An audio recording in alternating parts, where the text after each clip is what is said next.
Les gars, salut les fils, salut tout le monde, on se retrouve sur ma vidéo YouTube, c'est Iwan. Et aujourd'hui on va attaquer un sujet lourd, un sujet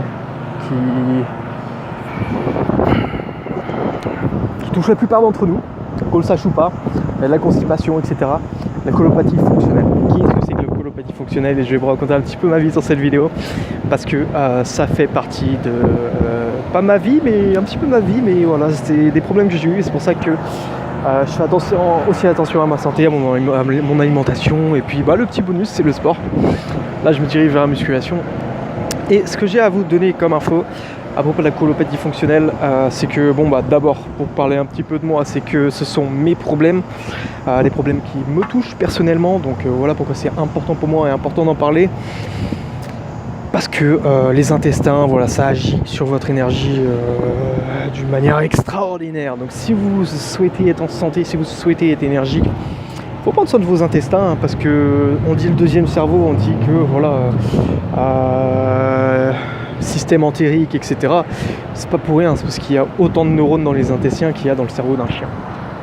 Le chien il est pas con.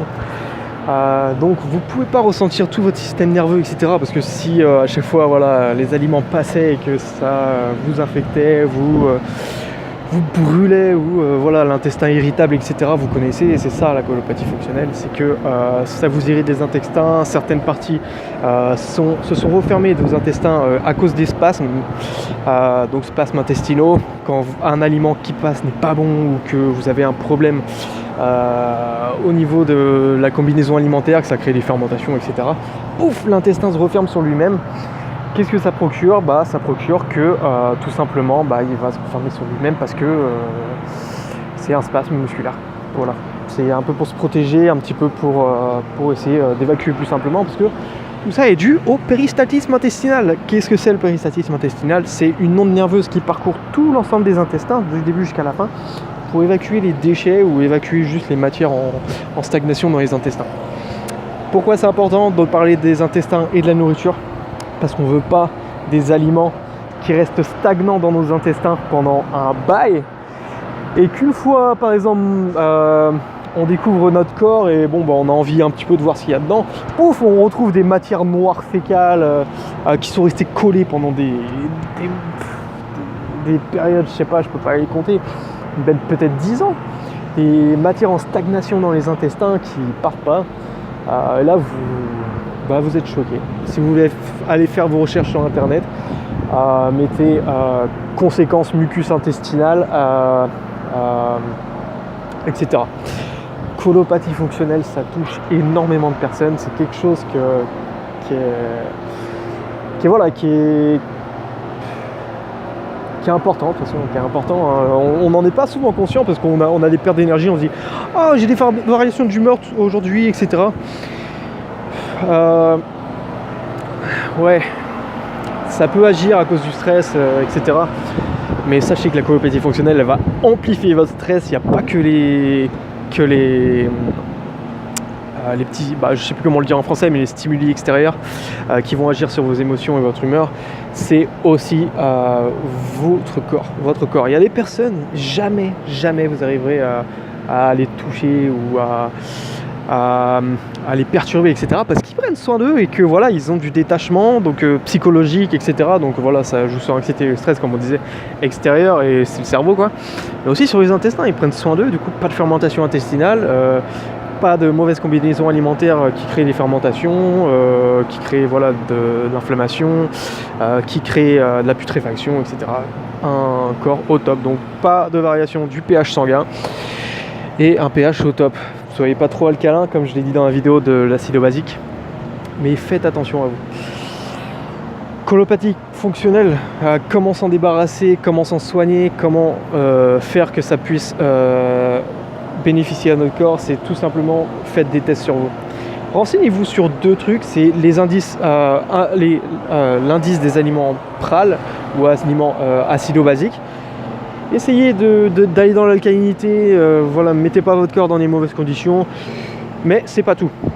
Parce qu'on voit des diètes comme la diète cétogène, régime cétogène, etc., qui ne favorisent pas les légumes, et pourtant met en très bonne santé, en meilleure santé qu'un régime normal. à cause de plusieurs facteurs. Alors, où je veux en venir, c'est les FODMAP. FODMAP, qu'est-ce que c'est? C'est fermenticible, c'est les aliments qui fermentent en mauvaise combinaison alimentaire. Que ce soit en mauvaise combinaison alimentaire ou à cause de votre mauvais métabolisme. Si vous avez un métabolisme lent, les aliments vont parcourir très lentement vos intestins. Parfois, ça va digérer trop rapidement parce que vous avez des sucres ou peut-être un métabolisme trop rapide. Ça dépend. Vous l'avez mélangé aux graisses, vous avez mélangé de la nourriture aux graisses. Qu'est-ce que ça a provoqué? Les aliments qui sont digérés trop vite, etc. Ils sont rentrés en stagnation. Ils ont fermenté parce qu'ils ont été digérés plus rapidement que les autres aliments. Et du coup, ça fait un aliment qui est dur à digérer, comme par exemple les graisses. Pour ça qu'on ne mélange pas les graisses et les glucides. Un aliment qui est dur à digérer, par exemple les graisses, avec des glucides qui sont fermenticibles, comme la banane, etc. Donc ne mélangez pas les amandes et la banane comme la plupart des gens de la musculation font. C'est pas bon pour le corps, ok? Faut pas écouter, voilà. Écoutez-moi. Ok? Tout simplement. La troisième chose, c'est que voilà, les combinaisons alimentaires, c'est partie des FODMAP. C'est que si vous mélangez des combinaisons alimentaires, comme j'ai dit avec le graisse et les aliments fermenticibles, ça va provoquer des fermentations, des gaz, et ça va vous mettre très très mal. Et on veut pas ça pour être en bonne santé, parce que voilà, avoir un ventre ballonné, vous savez quand on disait à l'époque comment ça va à la selle. Vous avez déjà entendu ça, je comprends pas pourquoi, mais en tout cas. Ça a un rapport, c'est que si vous êtes constipé, vous avez des aliments en stagnation ou des gaz qui favorisent pas votre transit intestinal, etc. Vous n'allez pas être en bonne forme, et puis on va dire vous êtes constipé parce que t'as l'air un petit peu en mauvaise humeur aujourd'hui.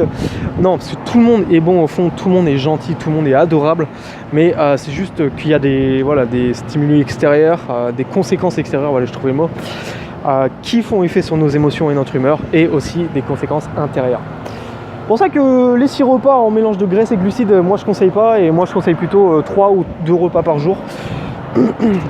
Moi c'est 3 en musculation, 4 c'est le must, c'est le mieux. Parce que 4, si vous faites de la musculation par exemple, 4 ça permet d'avoir une assimilation des nutriments sur le long terme. 2 ça va pas être assez pour nourrir votre corps et vous faire prendre de la masse. On dirait pas que j'ai de la masse, mais ça va. Moi c'est la santé avant tout. Et la musculation c'est un bonus. Ok. Bon, qu'est-ce que je pourrais ajouter d'autre? C'est, faites attention à vous, voyez les aliments qui sont faits pour vous, les aliments qui ne sont pas faits pour vous, il n'y a que vous qui pouvez le savoir, que vous qui êtes maître de votre corps. Mais pensez-y, aliments FODMAP et combinaisons alimentaires, Indispral pour alcaliniser un peu le corps, essayez de combiner tout ça, et si vous voulez, moi j'ai des repas qui sont parfaits pour ça. Si vous êtes dans des cétogènes, par exemple carottes, poulet qui ne sont pas fermenticibles, carottes crues, comme ça fait un balayage intestinal et ça vous vire de toutes les cochonneries. Carottes, poulet, huile d'olive, etc. Puis voilà, ça peut suffire juste avec ça par exemple. Ou si vous voulez mettre des glucides, mettez pas de graisse et à la place mettez du poulet, des carottes et puis de la purée par exemple. Purée c'est pas fermenticible parce que les pommes de terre sont pas fermenticibles. Voilà. Bon, si vous voulez avoir plus d'informations sur mon travail les amis, je vous mets un petit contenu en dessous, donc vidéo, e-book, ou quoi que ce soit, ou en tout cas vous avez tout ça sur mon site internet. Allez visiter, parcourez les pages, vous verrez qu'il y a beaucoup d'articles. Vous allez kiffer, si vous avez kiffé cette vidéo, vous allez kiffer le contenu parce que tout est en rapport avec la musculation, la santé et la nutrition. Je vous dis à très vite les amis, portez-vous bien si vous vous sentez bien. Comme je dis, mon slogan c'est que les gens vont vous adorer parce que vous allez être en bonne santé, vous allez être heureux. Mais c'est surtout que vous allez vous aider vous-même, vous allez vous sentir mieux, ça va être une grande différence, et ensuite vous pourrez aider les autres parce que vous vous serez aidé vous-même. Alors allez voir les informations sur toute ma chaîne, vous allez avoir beaucoup d'informations et vous allez kiffer. Je vous dis à très vite les amis, portez-vous bien, ciao.